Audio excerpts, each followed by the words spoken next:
Good morning, Steve Weber here. It's Friday, December 11th, and welcome to the American Gumption Morning Show.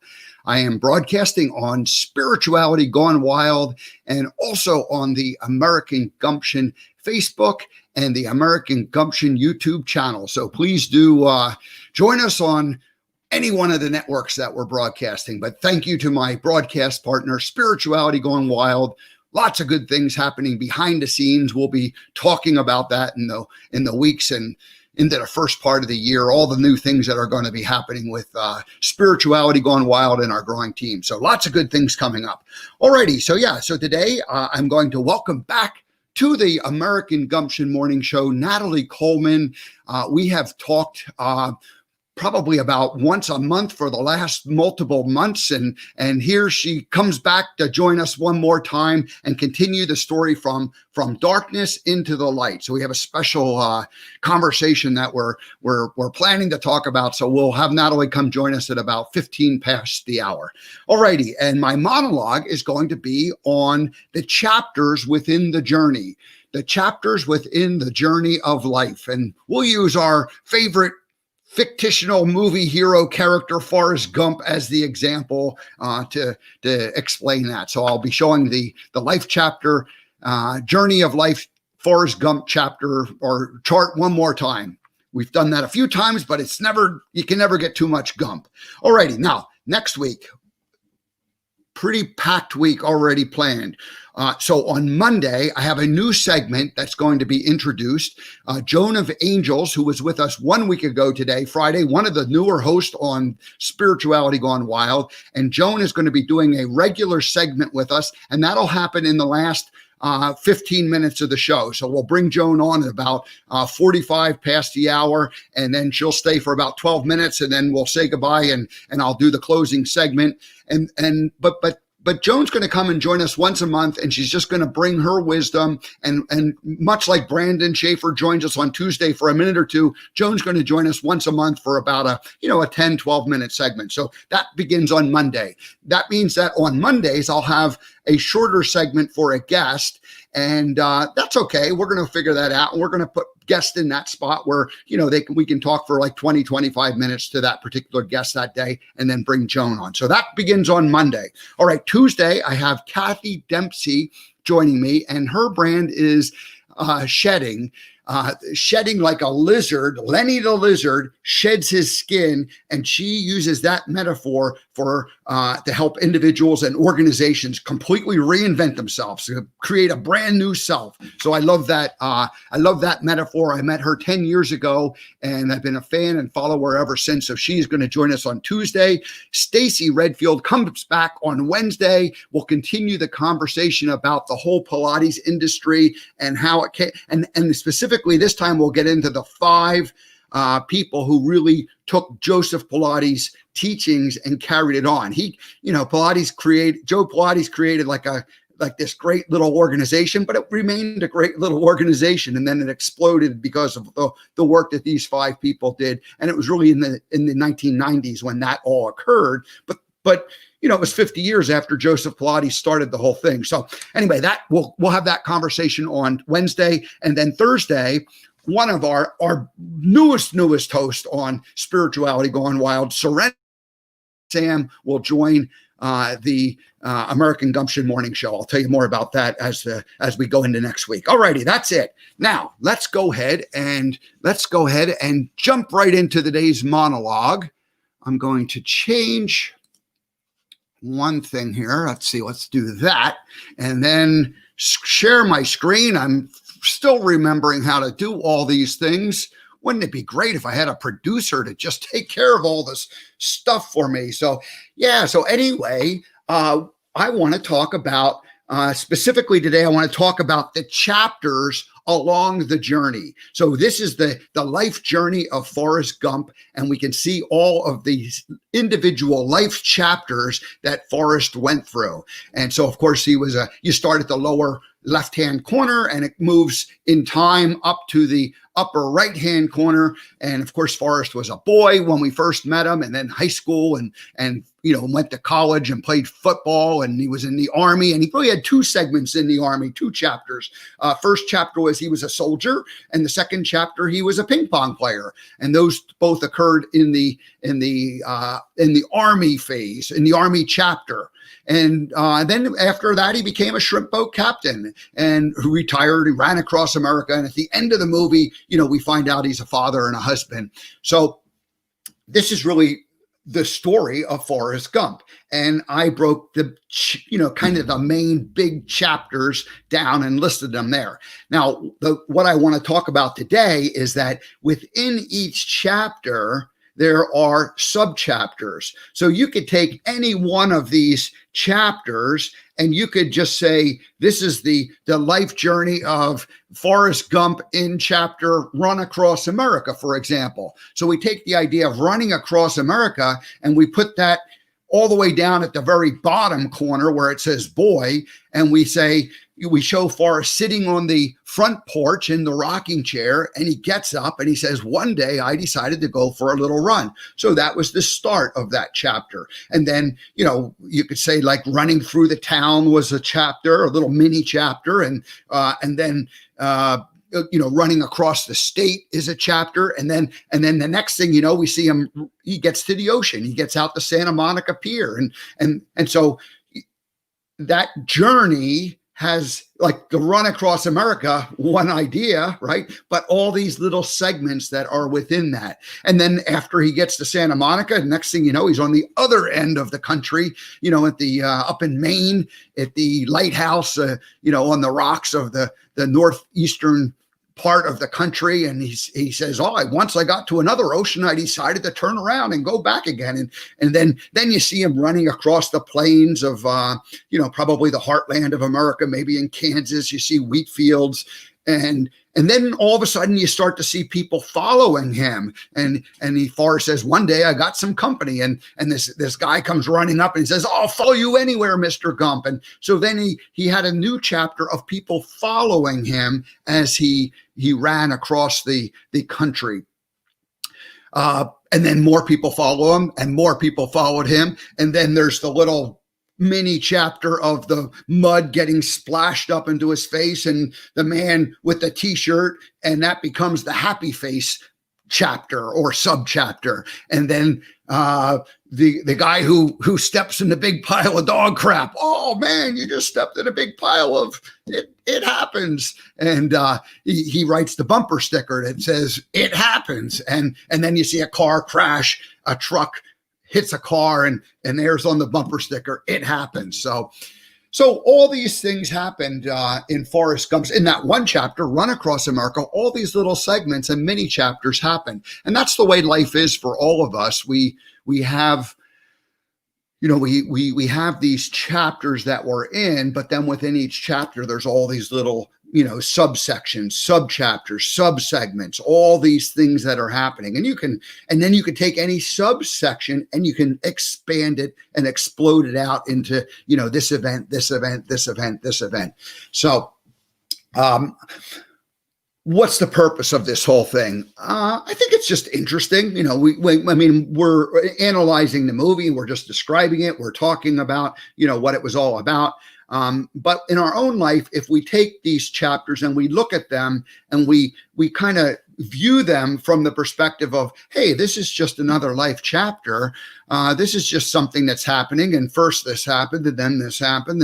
And then it becomes somehow less dramatic, or less like, we don't have to get quite as worked up about some of these little details that happen, because they're just all part of, this continuous journey. And that's what the human experience, that's what life is all about, is the continuous journey of it. And then, so how do we want to view these things as they happen to us? Do we want to get all excited about them and rant and rave and, oh, this happened, and oh man, this is a big problem? Or do you want to go, Okay, let's deal with this. Now I got to deal with this. Now that's what life is all about, dealing with the many different contrasts that come up, things that happen, and how you want to go through them and deal with them. And now from a historical point of view, if you look back at a segment of your life, you can kind of understand it a little better if you break it into separate pieces, and you can see where one thing led to the other. And usually, or maybe always, is it usually or always? Let's just say usually things work out. Okay, let's just say always things work out. And, we look back on it and you go, this, what seemed like a big crisis at the time, turned out to work out pretty good. And actually, even though it wasn't very pleasant when it was occurring, it all worked out for the best, and it all worked out. And that's kind of the perspective that I choose to go about living my life. And that was really what Forrest Gump did in his life. He was just kind of matter-of-factly telling the whole story. He was sitting on the bench, telling the story of his whole life and how he just progressed and went from an idea to idea. So that's, I think that's pretty much all I wanted to talk about. Let's just wrap up the run across America. So Forrest is in the desert and he's running, and all the people are with him following along. But there's like the group is following like from behind, and Forrest is out in the front. It's kind of funny because, here he is he's like the leader, but nobody talks to him. He's like by himself out there in the front, and all the people, the group, they're all together. So it's not like Forrest is in the middle of the group. So he stops and everybody else stops behind him. And somebody says, quiet, he's going to say something. It's like he's never talked before. They've never heard him say anything. They've been following for months, maybe years, and they don't know what he's talking about, or they don't know. He doesn't talk. He just keeps running. And so he turns around and he says, I'm getting kind of tired. I think I'll go home now. And he walks towards the group, kind of walks in the direction he had just come from. And the group opens up, kind of like the sea opening up, and Forrest walks right through it. And then somebody says, great, now what are we supposed to do? Here's this group, they're following Forrest Gump. And then when Forrest stopped running, they didn't have any reason to keep running because they were just following along with him. So anyway, it's just kind of funny. Oh, and then the last thing I'll say about it is, and this is why I love this movie. It's such a great movie. Forrest says, just like that, my running days was over. Mama said, you've got to put the past behind you before you can move forward. I think maybe that's what my running was all about. Mama said, you've got to put the past behind you before you can move forward. I think that maybe that's what my running was all about. And really that's what it was about, because the reason why he ended up getting up and running in the first place is he was heartbroken when Jenny left. And Jenny left, and he's sitting around for a couple of days moping, and he decided to just get up and take a little run. And he ran for 3 years, 2 months, 14 days, 16 hours. And that was that. So that's it. That's the deep analysis details of the Run Across America chapter with all its sub-chapters from the movie Forrest Gump. Alrighty. Well, good. That was kind of fun. Let's go ahead and welcome our guest, Natalie Coleman, back to the American Gumption Morning Show for the 5th time, I believe. Hello, Natalie. Welcome back to the American Gumption Morning Show. Oh, Steve, thank you so much. It is such a pleasure to be back. How have you been? We've missed you this last month. Is everything good over in the UK?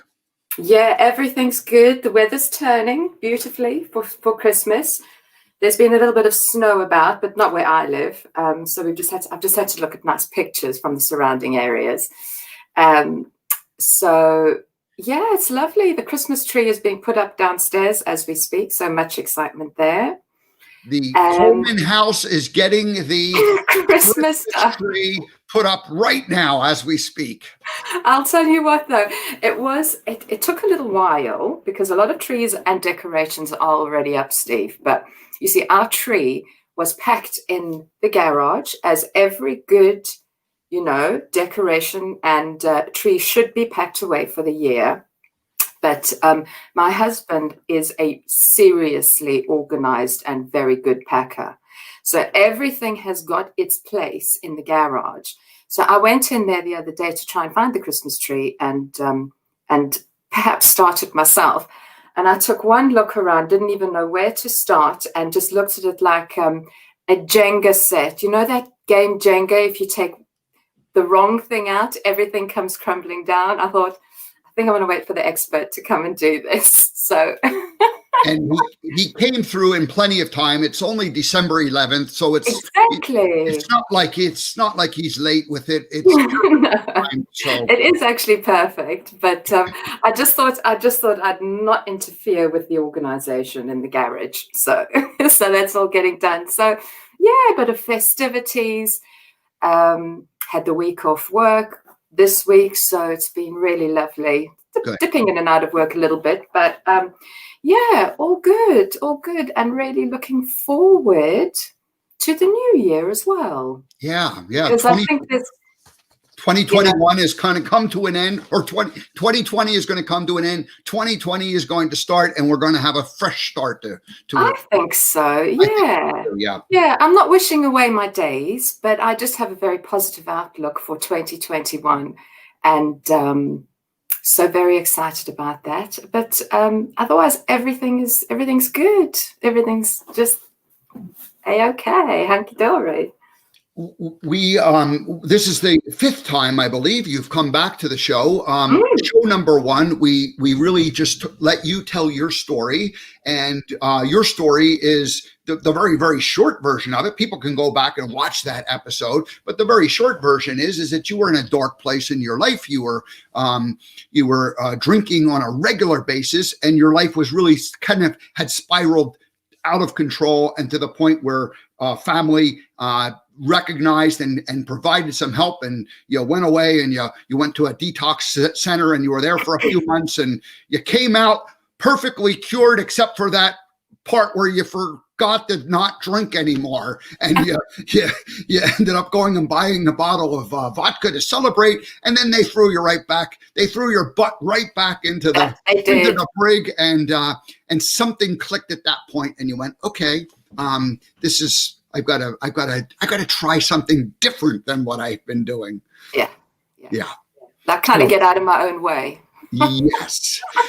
So then, since then, we've had you back, and we've talked about really the joyful part of the fact that you've embraced life again, and you've moved from darkness into the light. Anybody looking at you can see your brightness. You have energy and life, and you can see that in people. You can see it in people who are in a dark place. You can see the light is removed from them. And I had a childhood friend who I reconnected with a couple of years ago, and we hadn't seen each other for 40 years. And he had been in a dark place, and you could see it from the pictures of him, and then he came into the light, and he had brightness around him. And we got reacquainted for a few years. And then, of course, he left us a year ago, transitioned, and, all too quickly. But the beautiful thing of the story is how he, turned his life around for those couple of years. And anyway, so the point I guess I would make is that you can see it in a person's eyes and the way they live their life and the reflection. So congratulations to you for the work you're doing. And now you have your own your own broadcast on a different network that talks about, you interview people and you help share their story of. So exactly. And that's just it, coming out of the darkness and into the light, and you what you said was right. The addiction was just awful, and the mental illness of a chronic eating disorder that I had in anorexia. To be able to come through that and then share the message of hope that recovery is possible. And thank you so much for for mentioning that on another channel, that I do that too, and it's just such a blessing to be able to do that. Yeah. Because who would have thought so, like 5 years ago? So it's just it's a blessing. What is your show typically like? You if there's a theme to your show, what is the overall theme that people, when they tune in and watch, what do they usually see? They usually, what they see is a very, I would say, informal yet engaging conversation with inspiring people who have had similar journeys to mine, although everybody's journey is unique. They've experienced the hell of addiction, of alcoholism, of loss, of trauma, and just what it was like, what happened, and what it's like now. And they take us through that journey. And the most exciting part of it is what they're doing now to help others as well, and what's going on in their lives. And so it's just wonderful stories of recovery, of hope, and how people have changed their lives. And the goal is to let people know that no matter how far down the scale you've gone, it's never too late. Yeah. Never too late. One of my guests the week before last, Nick Batchelor, I asked him what is your kind of final, or what would you say to somebody that's struggling, or who knows somebody who's struggling? And he said, Nat, you know what? It's never too late. And I completely agree with that. Mm-hmm. Just believe, and can happen. The change can happen. The miracle does happen, and so that's our steps to serenity show on a Monday. What I'd like to do is, I have a little bit of chapters in my own story, and I'd like to share them, and just go ahead and I'll give a quick summary of it, and then we'll just open it up and we'll go back and forth and talk about it, and you can relate some of the things that you went through, and I'll relate some of the things that I went through. And because I have been about 10 days exactly, I will be 4 years since I gave up alcohol. So there you go. That is amazing, Steve. Absolutely incredible. I love your story. I really, really do. And the work that you're doing as well to spread the message is stunning. I always say to you, love your work. Thank you. So I'm calling this the chapters or sub-chapters of recovery. And so, this is just, I'm just going to kind of go through this list very quickly. But in my own case, like the idea, like the biggest chapter, which took about 20 years or maybe longer, was the problem on the acknowledgement of it. And there were attempts to fix it. There were moderation, and, like moderation was really my attempt to fix it. And then, like I said, 4 years ago is when I finally decided, it was like, hitting the bottom port where I okay, something has to change. And what was it about that particular day that clicked and made it different than all of the other times? I think it was just a cumulative, that's it, I'm done with this. And so, it was quitting for me. And then there was a physical withdrawal, and I didn't know, I was completely unaware of it at the time. But I've since have come to realize that, really the body was working against me. Mentally, I knew I needed to make a change, but like every day at 5 o'clock, my body was saying, okay, it's time for, okay. And then you're like, oh, well, I'll start tomorrow. I'll start. Yeah. And that was really again, the work that Joe Dispenza is doing, and others, about the body and the mind connection. I mean, really the physical part of there is a real physical portion and connection that I was not even aware of at that time. Now the next step is the emotional, filling the void, or atonement, amends, self-forgiveness.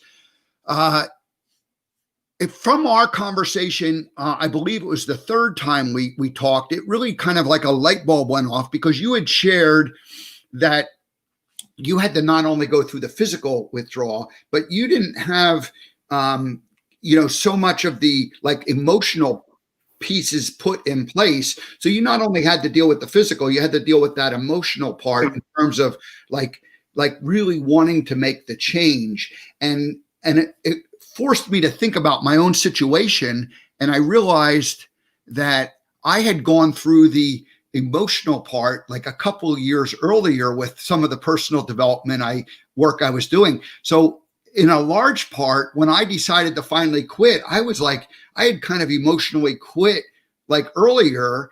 And like, it was just more of a physical thing with me at that point in time, because I had, some of those pieces in place, and we can talk and contrast that. Now the next step, the physical benefits part, that was where like suddenly once my body got through that like initial craving kind of thing, I like started to see like, oh my gosh, I feel better. Oh, I have more energy. Oh, I'm sleeping better at night. I mean, I had these like real aha moments where I was like, oh my gosh, this is good. Oh, this is a better thing. And that like reinforced the decision to quit, and kind of made it to the point where, I don't even think of it like as a, I don't even think of it as an addict as much these days. It's just sort of like, that's what I used to do. And glad I gave up that habit. That wasn't very healthy for me, and kind of just moved on with my life. Yeah. And then of course now we're living in the light, and that journey keeps on going. But some of these other things that we talked about, they're, even though they were chapters, there's still like residual pieces of them that are lingering in the backdrop. So anyway, that's I just thought I'd share that. And let me throw it back to you. What would your comment be on, or where do you want to take it from here? Yes, Steve, you know what? That is such an amazing summary of that kind of journey. And I can, it's I can relate to absolutely every single part of it, because my journey is quite similar to that. Now, my sort of the route that I was introduced to when I went into rehab, and was the 12-step recovery program, and I suppose it was the first and only program that I was exposed to. So I kind of just, I latched onto it, and I'm glad that I did, because for me, and it's not for everybody, but for me and many other people, it has worked. And what you've got in your summary there is that first point about the problem and acknowledgement. Good heavens, how are we going to address a problem if we don't even know we've got it? And to be at that place of acceptance, but true acceptance, not only to admit that we have a problem, that our lives have become unmanageable and, a bit of a mess, really. If we aren't able to admit it, accept it, recognize it, when, that we kind of don't give ourselves something to work with. And you spoke in your second point there about, the numerous attempts. Oh goodness, how is it's so common. It's so common. And you spoke about, moderating. People sort of, they moderate. And I know myself, I didn't, to be honest with you, moderation wasn't really on the cards, because I just, not really, I just took as much as I felt I needed to. But that is very common, I'll change what I'm drinking. I'll moderate. I'll only drink on certain days. I'll only start at a certain time. So all of those kind of false aversions to the actual problem, that just, when the answer is actually abstinence, those really aren't the solution. And so, yeah, I recognize that. Any abstinence that I would come to think of it didn't last very long. It might have been because I had a chronic hangover from the day before and literally couldn't, but that's another story. So yeah, I do relate to that, and it's quite common. But but for me, that there was no option, there was no moderation, there was only abstinence, and thank God the day that I realized that, and there's no turning back. There's no turning back on that, because for me to drink is to die, and that's a fact. And so, yeah. I have in the late 90s, right? So this is just shy of, this would have been about probably 18 years prior to me actually, stopping drinking completely. I had a DUI, and I had to go and attend the, the class, and I remember, and I did, and they said that they could test you, or they could. I forget exactly how it was, but they said that they could test you during the class if they wanted to if they felt like you were coming in under the influence. Yeah. And of course you'd be thrown out of the program. And they had to do this in order to keep your driver's license. And so anyway, I'm going to this thing, and so I remember I thought, okay, I'll just quit for I'll quit for that portion of time where I'm involved in this. And I did. And it was like it was like a 6-week program or whatever it was. I forget. But I had to go like on, Wednesday night or whenever. And I went to the classes. And so I abstained for that entire time. So I had the ability to abstain. And then I remember I ended up going to New Orleans on a business trip, and I'm down at the French Quarter, and then that's when I'm like, oh, okay, I'll just, I went for 8 weeks. I'll just have a little bit, and then of course I went right back into the old pattern and the old habit and picked it up. Back to the story of the class though that I'm taking. The instructor came up to me, and he kind of leans over and he whispers to me, and he says, "I'd like to talk to you in the hallway." And I'm like, okay. So I go out there, and he says, "Look, I know you're under the influence. I think you should leave, because otherwise I'm going to have to, test you." And I said, "Hey, dude, it's not me." And it was like, it was the guy in front of me. Oh, wow. So he was like smelling alcohol on the guy. Yeah. And, anyway, so it's just like kind of amazing, and that kind of like I never thought of myself, like I had the ability to kind of control it to a degree, but I didn't have the ability to control it to the degree that my life was where I wanted it to be. And so ultimately that's what I got to. So anyway, I just wanted to share that. Yeah, no, absolutely. And it's a case of, stopping is one thing, Steve, but staying stopped is another thing. And that's what, I've learned. Yeah. It's staying stopped. Yeah. All right. See list again. What else have we got on this list that let's see here. There we go. Yeah. So the now when we spoke a couple of segments ago, you talked about the emotional, the filling the void, and I didn't realize it at the time, but what I came to recognize from that conversation is that the work I had done, a couple of years earlier was really quite beneficial and was really kind of a catalyst for me kind of just outgrowing the bad habit that I had gotten myself into. And clearly it was it was an addiction. But by the time I quit, it was more of just like a physical addiction than a, like the psychological addiction somehow had gotten broken from that work I did. Yeah. No, that's incredible that you had the presence of mind, even though you were in the habit of drinking on a daily basis, that you had the presence of mind and the, to engage in like self-exploration, self-development, and self-improvement. And I would say that subconsciously a lot of that would have worked, because for you to then put the bottle down wasn't as difficult as it was, let's say, for someone like me who didn't have an emotional maturity or an emotional base, or like a solid base from which to work.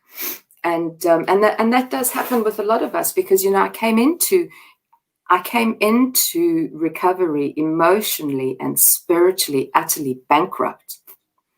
And so the physical withdrawals and everything were horrendous. Yeah, some really dangerous times when I did sort of stop on my own, and the seizures that went with that, so my physical dependency was deadly. It was absolutely deadly. So there was that. And so when I was medically and under the supervision of a doctor detoxed in South Africa, so it was safe for me to do so, I had nothing on which to draw, as you had something upon which to draw. So it was almost like I had to start building Natalie almost from scratch. So how did you like today you're doing the show which reinforces who Natalie is and what she stands for and her purpose. In those early days, what did you do to rebuild yourself? Because you had the physical part, and that was one piece of it, but forgetting that, the emotional part, how did you go about rebuilding your life at that point? Yeah, so it's a great question, Steve. So ultimately, I had to start looking at me, my behaviors, my part to play in events and relationship failures that had got me to the point that it had. I had to start taking a courageous look at my past traumas and putting things into perspective.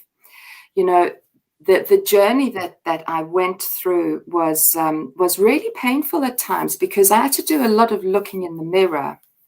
And I did not like, unbeknown to me, I actually really, really hated myself. I hated absolutely everything about myself and what I'd become. And so there was this process of learning to accept my part to play in my life's story. Identifying why I had behaved the way I had to get me to the point that I have, whether it was and whether the events that had occurred, whether they were my fault or not, to take a level of accountability to free myself from those past experiences so that I could change my behavior and move on.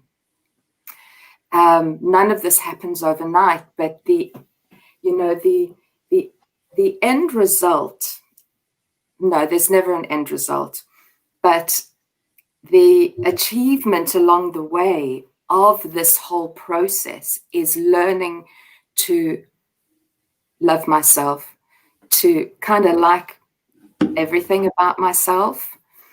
I still come up short and have self-beration thoughts come through my mind, but the goal is to love myself so much that I don't need to drink, use, or engage in highly self-destructive behaviors, which is what I used to do. But I will always caveat this. Steve, that it's progress and not perfection. I am willing to grow along spiritual lines, and just be teachable with an open mind to learn all the time. And that is the exciting thing. It's really about the journey, because we never get there. If you look back at the Forrest Gump life journey, all of life is lived in the upper right-hand corner, because when he was a boy, there was none of those other chapters, and he was in the upper right-hand corner. And then when he was in like the shrimp boating days, he was in the upper right-hand corner because the run across America hadn't happened yet. And then, of course, the run across America chapter is the upper right-hand corner. And the movie ends when he's, a father and a husband. So if we keep in mind that we never get anywhere other than to the next, or we really are just getting to where we are today. And life is always in that present moment. And so we can clearly look back and see what happened and chronicle it. And we can kind of make a guess, but we really can't spend a whole lot of time where we're going. We can have a plan, but if we stay in that present moment, then everything seems to work out for the best. So and then that takes a tremendous amount of self-forgiveness. You mentioned that. How do we just forgive ourselves for for these mistakes and for the not good enoughness that we somehow picked up when we were, early in life? We picked up, hey, I'm not good enough. And then, however we mask those feelings of not good enough. And so self-forgiveness seems to me to be the key to all this. Self-love. Yeah. Hey, I have a comment though. Let me just throw this up on the screen here. Let's see if you can see that. Bettina. Yes. She says, I love the remark, when abstinence is the only answer. Sounds like a title to a book, Natalie. Bettina, I love you. That does actually. There you go. Bettina just gave you the chapter of Natalie's book coming out in 2022. Bettina, right. I love you. Yeah, exactly. That's awesome. That is absolutely awesome. Steve, while you were doing your monologue, and you were talking, the journeys, the journey that our beloved Forrest Gump took. I actually, I want to watch that again this weekend, because, the life story, the life messages in his story are just so eternally relevant. And while you were busy talking about it, so he's got a sort of, and you've just said talking about being in the present and everything. And he just has such a magnificent appreciation for the here and the now. He doesn't fuss himself over what other people are thinking. He's got this whole crowd behind him. He just carries on going forward, appreciating the moment, and just living in the now. I mean, it's quite an extreme example of living in the now, to be fair. Not all of us are going to go running across America, but the concept is, having that appreciation for the here and the now. And when that's over, then something else good is going to happen. All good things come to an end. All bad things come to an end. Staying in the present. And that is just such an amazing gift that I've experienced, and we've spoken about this before, of living in the light, is being able to appreciate the now, because at the end of the day, that's all we have is the present. And I feel like I do feel like that very often. I have a bit of a childlike appreciation and giddiness and excitedness about life and what's happening now, and just want to make the most of every moment that I possibly can, most of the time. So his outlook upon life is just so almost simple, It's happening. I'm loving it. Make the most of it. Move on. It's a I really beautiful like what thing. I like what you said about childlike wonder. And my friend that I referenced earlier, he had that childlike wonder back in his eyes Mm, that had been gone for many yeah. years. And I know that you have that back. And I did not know you 5 years ago, but I'm Yeah. sure that there was, there was the hardened, deadened Natalie Yeah. from many years of not living in that Mm, present moment. So suddenly mm, you're come back into it and bring back that mm. the joy of childhood. I love that. Yeah. And what comes with it is something else. Can you pull that summary that you've got up again, Steve, so that we're talking on the beautiful summary and the points that so the physical benefits, goodness gracious, do we ever know? But that living in the light, is all for me. It's all for me is about letting go. I was listening to a speaker tape. There's so many beautiful speaker tapes and podcasts and things out there. Mm. And one of the most inspirational speakers, he said, for me, recovery and the whole program of recovery is about letting go. And it just encompasses so much. Because when I was told that I had not surrendered to the program or to the process, or I took grave offense to that, because I was like, surrender to what? But when it was reframed to me to say that you need to just let go. And what does let go mean? It means, Natalie, you can't control everything in life. So stop trying to control, manipulate, and determine the outcome of people, places, things, and events. And you know what? It just makes life that much easier, because it helps me to work on this old behavior that I've always had of perfectionism. I won't engage in something unless the outcome is perfect. And if the outcome's to be perfect, then I've got to manipulate the circumstance or the people to the extent that it is perfect in their eyes. And it's such hard work. It's so painful. Just let go of the outcome, do the work, and let go of the outcome. These are all, and these concepts, to so many of us who are trapped in the vicious cycle of addiction or self-destructive behavior, it's not our default thinking. It's not our default behavior. So it's kind of going against the grain, for me, of 40 years of existence. And all I say to people is, please, change doesn't happen overnight. But it does happen. We've talked about the idea of freedom. We now have freedom, and that's exactly to the point you just made. It's against human nature to, live the way you were living, the way I was living. And in my case, I knew I wanted to make a difference or a change and live a different life. And yet I wasn't, it was an addiction. It was like something I wasn't able to break.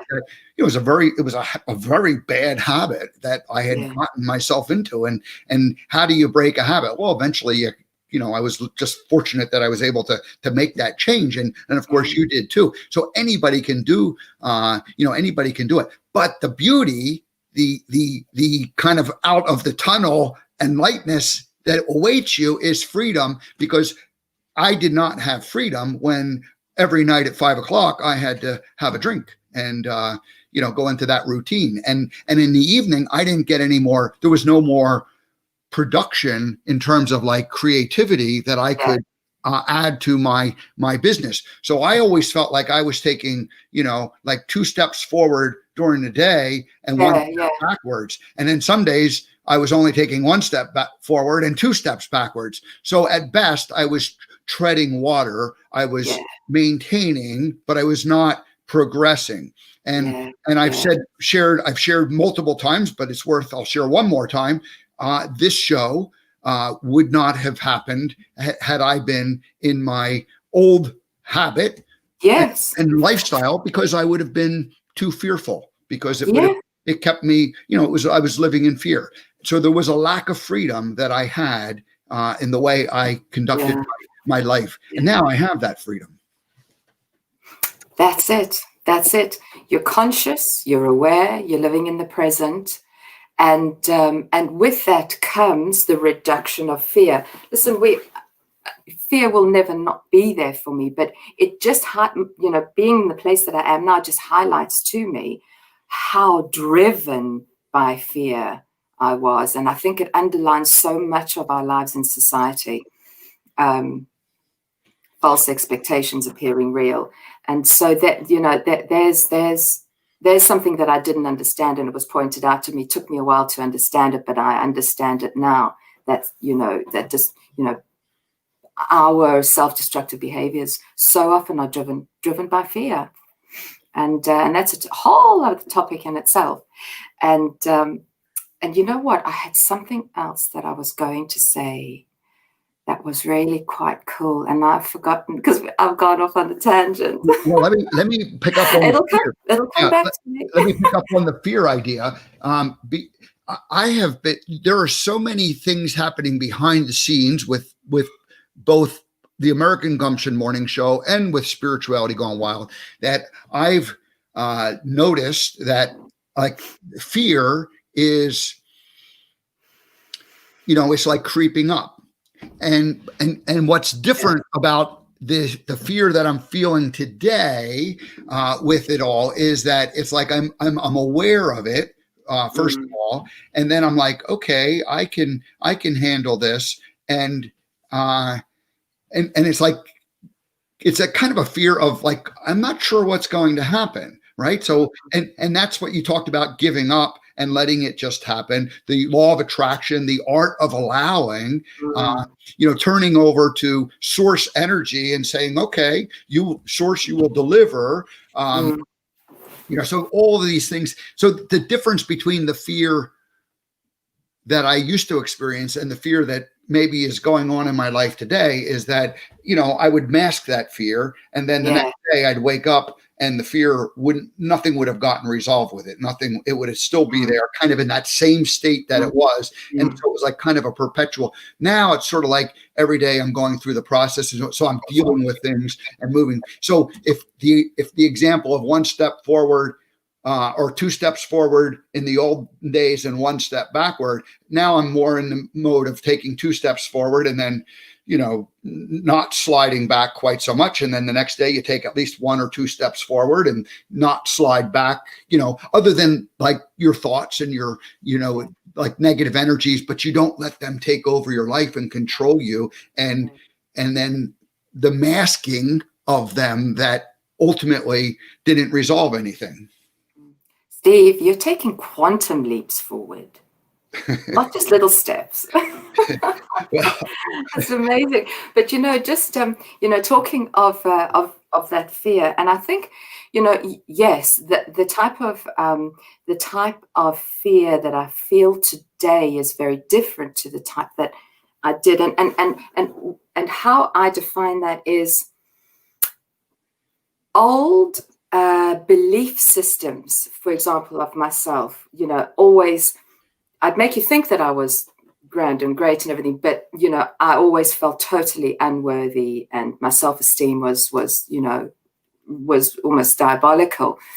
And I think that I still suffer sometimes from a little bit of imposter syndrome, and still that maybe afraid to take a really new or big step for fear of, who am I to be able to do X, Y, Z? And it's that kind of imposter syndrome that at least I am becoming aware of.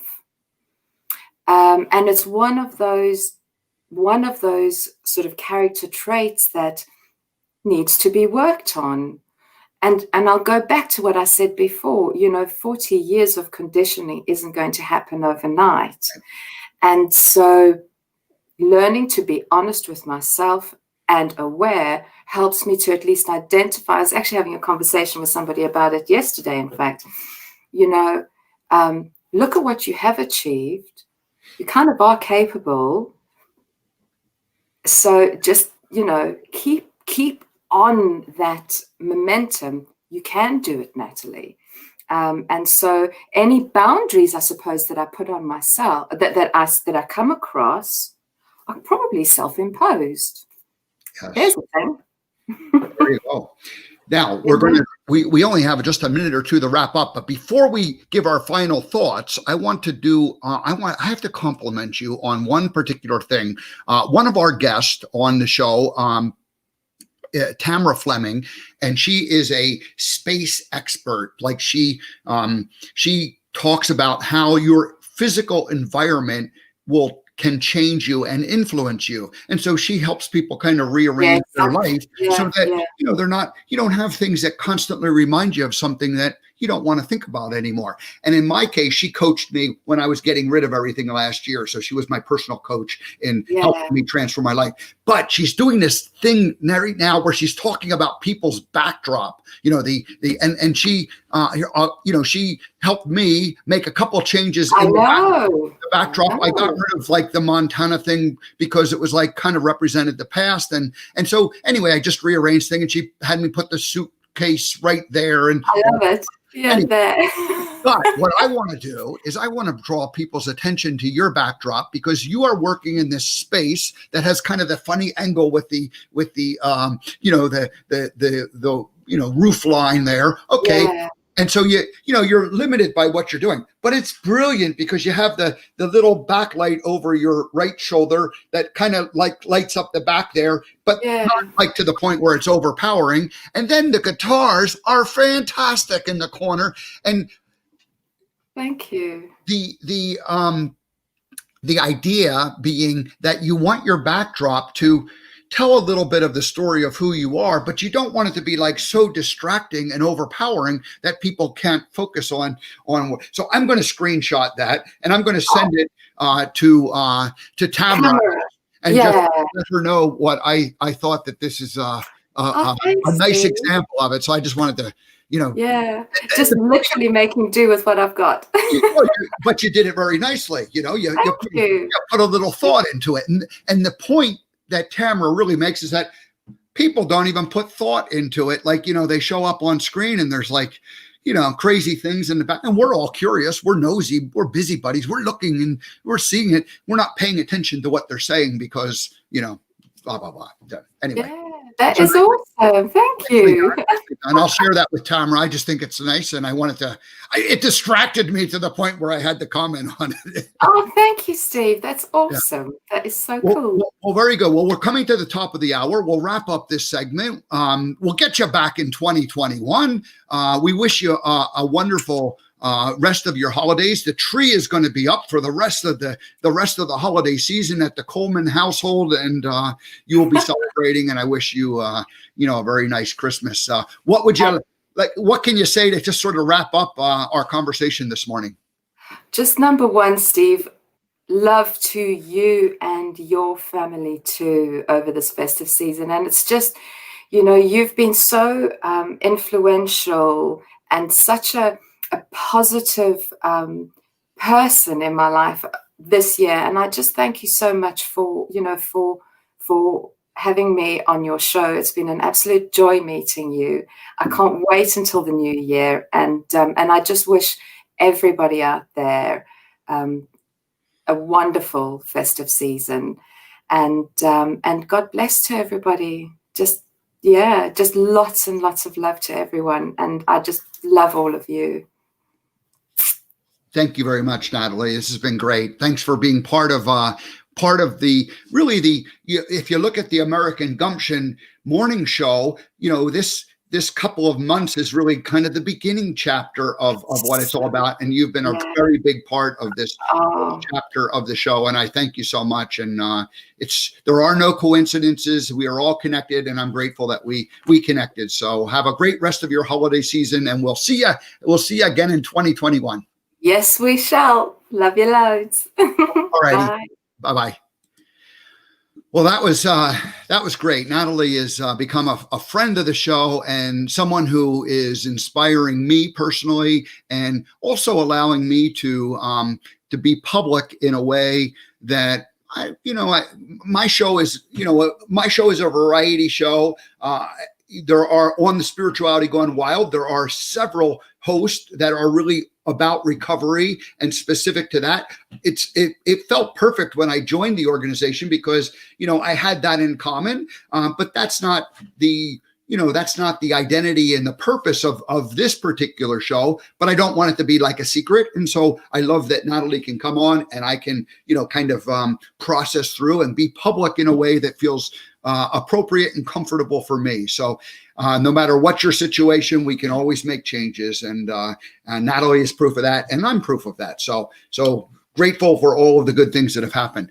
Alrighty, that's it for today. Let me just kind of remind you what's going to happen next week. On Monday, we start a new segment. Joan of Angels, who was our guest last week, will be the final 15 minutes. She's going to join us once a month, I think on a Monday, and because her show is Monday night, so she'll kind of give a preview of what she's going to do that particular evening, and then we'll just have her wisdom. And she's one of the newer hosts here at Spirituality Gone Wild. On Tuesday, Kathy Dempsey joined us, and Kathy's brand is shedding. Lenny the lizard is like the little thing that, like the little animal creature, or the metaphor for like a lizard sheds its skin, and her whole thing is that you have the ability to reinvent yourself just like lizards shed their skin. We can shed all of the things that have been from our past, and we can go forward. And she works with both individuals and corporations who are doing radical change. Wednesday, Stacy Redfield, we're going to wrap up, or at least